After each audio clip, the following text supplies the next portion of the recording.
सूचनाओं के इस असीमित समंदर में गोता लगाने और सबसे काम की जानकारी निकाल कर लाने वाले इस नए डीप डाइव सेशन में बहुत बहुत स्वागत है। जी बहुत शुक्रिया। आज का विषय वाकई बहुत व्यापक है।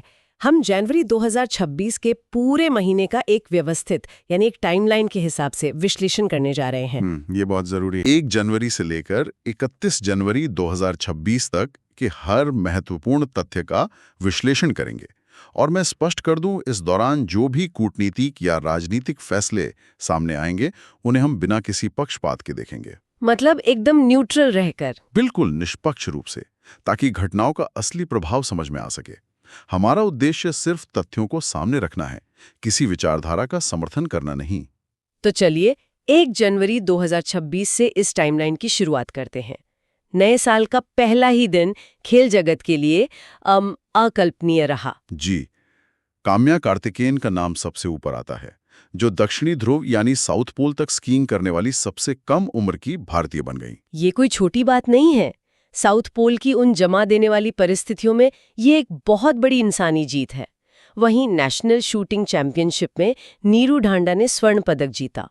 और क्रिकेट में भी तो बड़ा रिकॉर्ड बना। हाँ, क्रिकेट के मैदान में दीप्ति शर्मा महिला T20 अंतर्राष्ट्रीय क्रिकेट में सबसे अधिक विकेट लेने वाली गेंदबाज बन गईं। पहले ही दिन भारत की महिलाओं ने कमाल कर दिया। खेलों की इन शानदार उपलब्धियों के साथ साथ 1 जनवरी को राष्ट्रीय और अंतर्राष्ट्रीय नीतियों में भी कुछ बड़े बदलाव हुए। जैसे गुजरात की गिफ्ट सिटी में भारतीय कृत्रिम बुद्धिमत्ता यानी AI अनुसंधान संगठन की स्थापना की घोषणा। आज के समय में AI सिर्फ एक तकनीक नहीं है, वो तो है, ये भविष्य है। ये देशों की अर्थव्यवस्था का भविष्य तय कर रहा है और ये कदम भारत को वैश्विक तकनीक के नक्शे पर मजबूती देगा। इसके अलावा इसी दिन मणिपुर में पारंपरिक एमोइनू इरातपा त्योहार भी मनाया गया। और अंतर्राष्ट्रीय स्तर पर भी साल की शुरुआत बड़े बदलावों से हुई। बिल्कुल, यूरोपीय अर्थव्यवस्था में एक बड़ा कदम देखने को मिला जब बुल्गारिया आधिकारिक तौर पर यूरो मुद्रा को अपनाने वाला 21वां सदस्य देश बन गया। अच्छा, 21वां। कूटनीति की बात करें तो इटली को वर्ष 2026 के लिए G7 देशों की अध्यक्षता मिल गई। एक और दिलचस्प कूटनीतिक परंपरा 1 जनवरी को निभाई गई, वो परमाणु प्रतिष्ठानों वाली। हाँ, जहां भारत और पाकिस्तान ने अपने अपने परमाणु प्रतिष्ठानों की सूची का आदान प्रदान किया। ये दोनों देशों के बीच दशकों से चला आ रहा एक ऐसा विश्वास निर्माण उपाय है जो तनाव के बावजूद कभी नहीं रुकता। जी, वाकई दिलचस्प है। इसके ठीक बाद 2 जनवरी को बुनियादी ढांचे के क्षेत्र में उत्तर प्रदेश से एक बड़ा ब्रेक थ्रू सामने आया। जी, यूपी 100% स्मार्ट ग्रिड कवरेज हासिल करने वाला भारत का पहला बड़ा राज्य बन गया है। मैंने इसके बारे में पढ़ा था, लेकिन मैं सोच रही थी कि ये स्मार्ट ग्रिड आम बिजली ग्रिड से अलग कैसे है। इससे आप बिजली वितरण का इंटरनेट समझ सकते हैं। एक आम ग्रिड में बिजली सिर्फ पावर प्लांट से घरों तक जाती है, वन वे ट्रैफिक की तरह। बिल्कुल, लेकिन स्मार्ट ग्रिड में डेटा का भी आदान प्रदान होता है। ये सिस्टम खुद ही पता लगा लेता है कि कहाँ बिजली की मांग ज्यादा है और कहाँ फॉल्ट आ सकता है। मतलब ये खुद को मैनेज कर सकता है। हाँ, जिससे बड़े ब्लैकआउट्स को रोका जा सकता है। ऊर्जा वितरण में ये एक बहुत बड़ी क्रांति है। ये तो बहुत ही शानदार तकनीक है। इसी दिन अहमदाबाद में प्रकृति प्रेमियों के लिए 14वें फ्लावर शो का भव्य आयोजन भी हुआ। प्रकृति की बात हो ही रही है तो 2 जनवरी के आसपास रूस में एक बहुत बड़ी भौगोलिक घटना घटी। वहां के बेजिमियानी ज्वालामुखी में पूरे 69 साल बाद एक भयानक विस्फोट हुआ। 69 साल बाद? ये तो बहुत लंबा समय है। भूवैज्ञानिकों के लिए यह समझना बहुत अहम है कि इतने लंबे समय तक शांत रहने के बाद इस ज्वालामुखी के जागने के पीछे पृथ्वी के भीतर कौन सी हलचल जिम्मेदार है।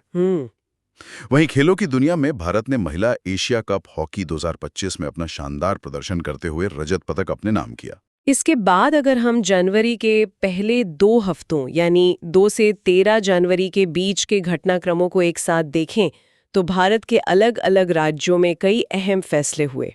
राज्य स्तर के फैसले अक्सर बहुत प्रभाव डालते हैं। बिल्कुल। असम सरकार अपने कर्मचारियों के लिए 8वें राज्य वेतन आयोग का गठन करने वाली पहली राज्य सरकार बन गई।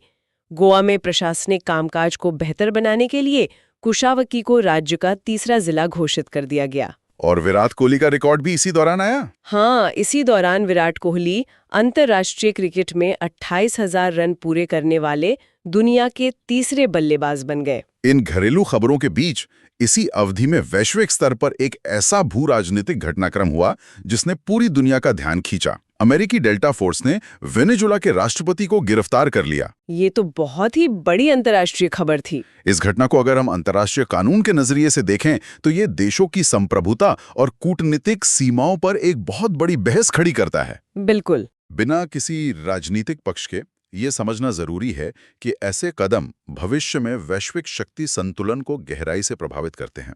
हम यहाँ किसी का पक्ष नहीं ले रहे, बस स्थिति का आकलन कर रहे हैं। ये वाकई अंतर्राष्ट्रीय संबंधों के लिहाज से एक बहुत ही संवेदनशील मुद्दा है। चलिए आगे बढ़ते हैं।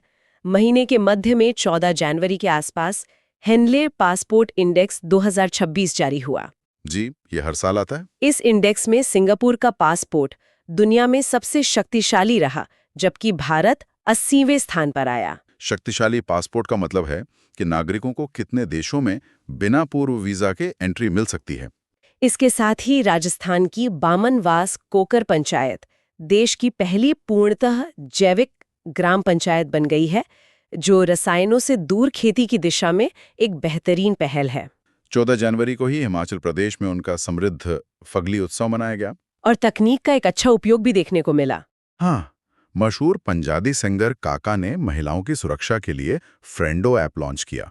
इसके अगले ही दिन 15 जनवरी को त्रिपुरा ग्रामीण बैंक ने भारत की पहली सोलर पावर्ड एटीएम वैन शुरू की। मतलब अब दूर दराज के इलाकों में बैंकिंग सेवाएं धूप की ऊर्जा से पहुंचेंगी। दक्षिण भारत में केरल का प्रसिद्ध मकरविल्लक्कू उत्सव भी इसी दौरान अपनी पूरी धार्मिक भव्यता के साथ संपन्न हुआ। आर्थिक मोर्चे पर भी कुछ दिलचस्प आंकड़े आए। इसी समय जारी हुए निर्यात तैयारी सूचकांक 2024 में महाराष्ट्र ने पूरे देश में पहला स्थान हासिल किया। ये महाराष्ट्र के उद्योगों के लिए बड़ी बात है। और एक बहुत ही अनोखी खबर आई कि अभिनेता और राजनेता पवन कल्याण दुर्लभ जापानी समुराई मार्शल आर्ट सम्मान पाने वाले पहले भारतीय बन गए। 15 और 16 जनवरी की घटनाओं पर गौर करें तो फ्रांस ने एक ऐतिहासिक कानूनी बदलाव किया। वो गर्भपात वाला कानून? जी, फ्रांस दुनिया का पहला ऐसा देश बन गया जिसने गर्भपात को महिलाओं का मूल संवैधानिक अधिकार बना दिया है। ये फैसला महिलाओं के स्वास्थ्य और मानवाधिकार के क्षेत्र में एक बहुत बड़ा अंतर्राष्ट्रीय मानक तय करता है। वाकई। वहीं अंतर्राष्ट्रीय कूटनीति में अमेरिका ने यूक्रेन संकट पर चर्चा के लिए आयोजित पीस समिट में भारत को आमंत्रित किया।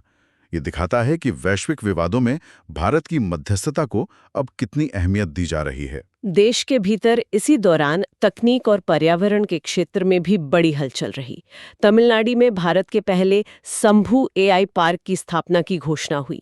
ये एआई के क्षेत्र में एक और बड़ा कदम है। पर्यावरण के लिए दिया जाने वाला दुनिया का बेहद प्रतिष्ठित टाइलर पुरस्कार अमेरिका के टोबी कोयर्स ने जीता।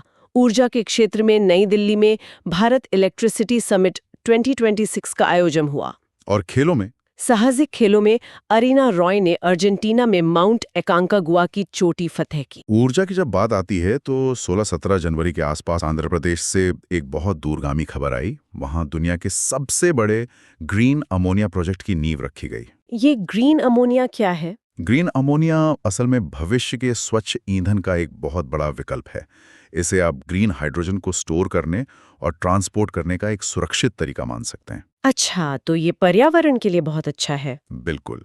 शतरंज की दुनिया में भी भारत ने एक और मुकाम छुआ जब आर्यन वर्ष ने भारत के 92वें शतरंज ग्रैंड मास्टर बने। प्रकृति के अनसुलझे रहस्यों की बात करें तो 17-18 जनवरी के स्रोत बताते हैं कि ऑस्ट्रेलिया की पिंक नदी को दुनिया की सबसे पुरानी नदी माना गया है। हाँ, भारत में भी कुछ अहम आयोजन हुए हैं। हाँ, हैदराबाद में राष्ट्रीय आदिवासी चिकित्सा क्षमता निर्माण कार्यक्रम आयोजित हुआ, जो पारंपरिक जड़ी बूटियों के ज्ञान को सहेजने का बेहतरीन काम है। 18 जनवरी को मध्य प्रदेश से 2 बड़े अपडेट्स आए। पहला, प्रसिद्ध रातापानी टाइगर रिजर्व का नाम बदलकर doctor Vishnu Shridhar Wakankar tiger reserve कर दिया गया है। और दूसरा बहुत ही रणनीतिक फैसला था। महू में भारतीय सेना ने अपनी पहली पूर्ण रूप से काम करने वाली क्वांटम लैब स्थापित की है। क्वांटम लैब सैन्य संचार को हैकिंग से बचाने और डेटा सुरक्षा के लिए क्वांटम तकनीक आज के समय में सबसे अचूक हथियार मानी जाती है। 18 और 19 जनवरी को देश के कई हिस्सों में सांस्कृतिक विविधता देखने को मिली। हरियाणा में कबड्डी चैंपियंस लीग 2026 की मेजबानी की घोषणा हुई और ओडिशा में भी आयोजन थे। भुवनेश्वर में शास्त्रीय संगीत का राजा रानी संगीत महोत्सव और असम में बोडो समुदाय का बगरुम्बा नृत्य उत्सव आयोजित हुआ। इस बीच पर्यावरण सुरक्षा के लिए भारत और जापान के तटरक्षकों ने एक साझा समुद्री प्रदूषण नियंत्रण अभ्यास किया। ये अभ्यास किस लिए था? महासागरों में तेल रिसाव जैसी घटनाओं से निपटने के लिए ये सहयोग बहुत जरूरी है। 20 जनवरी आते आते ओडिशा सरकार ने आमे पढ़ीबा आमे बढ़ीबा नाम से एक शिक्षा योजना शुरू की और भारतीय रेलवे का सर्वोच्च सम्मान इस बार चंदना सिन्हा को दिया गया। 20 जनवरी को रक्षा मंत्री राजनाथ सिंह ने महाराष्ट्र के नागपुर में एक नई गोला बारूद इकाई का उद्घाटन किया। लेकिन जो सबसे बड़ी प्रशासनिक खबर रही वो शायद झारखंड से थी। जी हाँ, पूरे 25 साल के लंबे इंतजार के बाद झारखंड में पेसा एक्ट लागू किया गया। ये पेसा एक्ट क्या है, थोड़ा समझाएंगे? ये कानून जनजातीय समुदायों को उनकी अपनी ग्राम सभाओं के माध्यम से स्थानीय संसाधनों जैसे जल, जंगल और जमीन पर अधिकार देता है। ये विकेंद्रीकरण का एक बहुत बड़ा कदम है। 20-21 जनवरी को हिंद महासागर में भारत, मालदीव और श्रीलंका के बीच 17वां दोस्ती त्रिपक्षीय समुद्री अभ्यास हुआ। और एक इंडेक्स भी तो आया था। हाँ, रिस्पॉन्सिबल नेशंस इंडेक्स 2026 जारी हुआ, जिसमें भारत 16वें स्थान पर रहा। ये देखना दिलचस्प है कि कैसे अंतर्राष्ट्रीय जिम्मेदारियों को मापने के लिए भी अब नए पैमाने बन रहे हैं। वन्यजीव और पर्यावरण के लिए भी ये समय काफी सक्रिय रहा।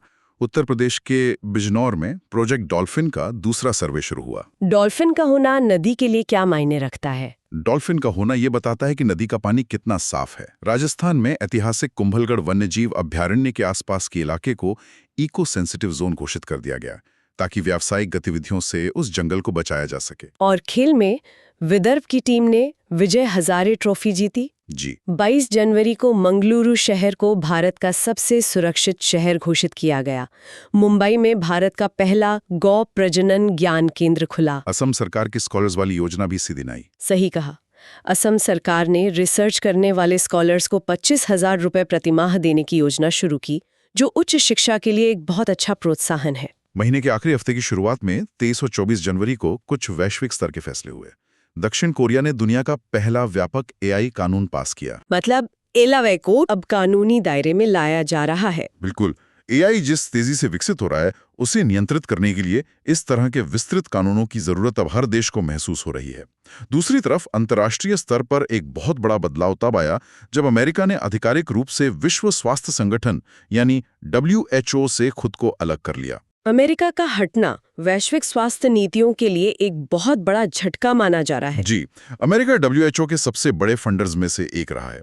उसका बाहर जाना वैश्विक स्वास्थ्य कार्यक्रमों के सामने एक बहुत बड़ा आर्थिक और रणनीतिक शून्य पैदा कर सकता है। ये वाकई चिंताजनक है। देश की बात करें तो भारत में सिक्किम पुलिस को उनकी उत्कृष्ट सेवा के लिए प्रतिष्ठित राष्ट्रपति पुलिस ध्वज पुरस्कार से सम्मानित किया गया। 24 और 25 जनवरी को कॉरपोरेट जगत में गणेश लक्ष्मी नारायण को टाटा कम्युनिकेशंस का नया MD और CEO नियुक्त किया गया। और स्वच्छता में लखनऊ ने बाजी मारी। अलका मॉडल पेश किया और वो राज्य का पहला जीरो फ्रेश वेस्ट डंप शहर बन गया। गुजरात से अंतरिक्ष क्षेत्र के निजीकरण की एक तस्वीर सामने आई, जहां निजी क्षेत्र के एक बहुत बड़े सैटेलाइट प्लांट की शुरुआत हुई। ये दिखाता है कि अब भारत का स्पेस सेक्टर सिर्फ सरकारी एजेंसियों तक सीमित नहीं है। बिल्कुल सही। फिर आता है 26 जनवरी, यानी हमारा 77वां गणतंत्र दिवस। इस बार के समारोह में पुर्तगाल के एंटोनियो कोस्टा और यूरोपीय आयोग की अध्यक्ष उर्सुला वॉन डेर लेयन मुख्य अतिथि के रूप में शामिल हुए। गणतंत्र दिवस के अवसर पर कई महत्वपूर्ण घोषणाएं हुईं। केंद्रीय स्वास्थ्य मंत्री ने डॉक्टरों के लिए NBEMSAI प्रशिक्षण कार्यक्रम लॉन्च किया। चुनाव आयोग ने भी कुछ लॉन्च किया था। जी, इससे ठीक पहले 25 जनवरी को राष्ट्रीय मतदाता दिवस के मौके पर चुनाव आयोग ने E-Epic 2.0 पोर्टल लॉन्च किया, जो डिजिटल वोटर ID को और ज्यादा सुरक्षित और सुलभ बनाएगा। और पुरस्कारों की घोषणा वर्ष 2025 का इंदिरा गांधी शांति पुरस्कार सुश्री ग्रेका माचेल को दिया गया। और सबसे अहम 77वें गणतंत्र दिवस पर देश का सर्वोच्च शांतिकालीन वीरता पुरस्कार अशोक चक्र शुभांशु शुक्ला को उनके अदम्य साहस के लिए प्रदान किया गया। 27 जनवरी को साहित्य और प्रशासन से जुड़ी खबरें आईं। प्रसिद्ध लेखिका नमिता गोखले को Bharatendu Harishchandra life time achievement पुरस्कार मिला। आंध्र प्रदेश में भी एक बड़ा केंद्र खुला। हाँ, आंध्र प्रदेश में विश्व आर्थिक मंच की तर्ज पर चौथा औद्योगिक क्रांति केंद्र स्थापित किया गया। और शेख जोआन बिन हमद अल थानी को ओलंपिक काउंसिल ऑफ एशिया का नया अध्यक्ष चुना गया। 27-28 जनवरी के दौरान सुरक्षा बलों ने झारखंड में ऑपरेशन मेघरू चलाया। जम्मू कश्मीर के किश्तवाड़ में आतंकवाद के खिलाफ ऑपरेशन सर्वनाश शुरू किया गया। आपदा प्रबंधन में भी पुरस्कार दिए गए। आपदा प्रबंधन के क्षेत्र में सुभाष चंद्र बोस आपदा प्रबंधन पुरस्कार 2026 सीता शिल्के को दिया गया। खेलों में एक अप्रत्याशित बदलाव भी हुआ। हाँ, आगामी T20 विश्व कप 2026 में बांग्लादेश की जगह स्कॉटलैंड की टीम हिस्सा लेगी। साहित्य के मोर्चे पर कोलकाता अंतर्राष्ट्रीय पुस्तक मेले में अर्जेंटीना को फोकस देश चुना गया। इसी दिन एक बेहद दुखद खबर भी आई। जी, एक विमान दुर्घटना में महाराष्ट्र के उप मुख्यमंत्री अजीत पवार का निधन हो गया। ये एक बहुत बड़ी राजनीतिक और मानवीय क्षति थी। 28 जनवरी को भारत की उच्च शिक्षा को एक बड़ी वैश्विक पहचान मिली जब द रैंकिंग 2026 जारी हुई और इसके टॉप 100 में जगह बनाने वाला एकमात्र भारतीय संस्थान IISc बेंगलुरु रहा। ये गर्व की बात है। पंजाब सरकार ने मुख्यमंत्री सेहत योजना शुरू की और इसी दिन देश ने लाला लाजपत राय जी की 161वीं जयंती मनाई। 29 जनवरी को टेनिस में एक अविश्वसनीय रिकॉर्ड बना। नोवाक जोकोविच 400 ग्रैंड स्लैम मैच जीतने वाले दुनिया के पहले खिलाड़ी बन गए। 400 ग्रैंड स्लैम मैच, ये तो कमाल है। विज्ञान में डॉक्टर चंद्रकांत लहेरिया विस्ली रिसर्च हीरोज पुरस्कार पाने वाले पहले भारतीय बने हैं। लेकिन इसी दिन इंडोनेशिया के जावा द्वीप पर एक भयानक भूस्खलन हुआ जिसने बड़े पैमाने पर तबाही मचाई। 29-30 जनवरी को उत्तराखंड में समान नागरिक संहिता यानी UCC का संशोधन अध्यादेश लागू हो गया। और क्रिकेट में एक और शतक देखने को मिला। महिला प्रीमियर लीग में नेट साइवर ब्रंट शतक लगाने वाली पहली खिलाड़ी बन गई। इस दौरान जन स्वास्थ्य के मोर्चे पर केरल ने एक शानदार उपलब्धि हासिल की। केरल को आधिकारिक तौर पर बैसिलस फ्री घोषित कर दिया गया, जो वहां के मजबूत हेल्थ इंफ्रास्ट्रक्चर को दर्शाता है। 30 जनवरी को डिजिटल वर्ल्ड से जुड़ी एक बहुत ही अहम खबर फ्रांस से आई।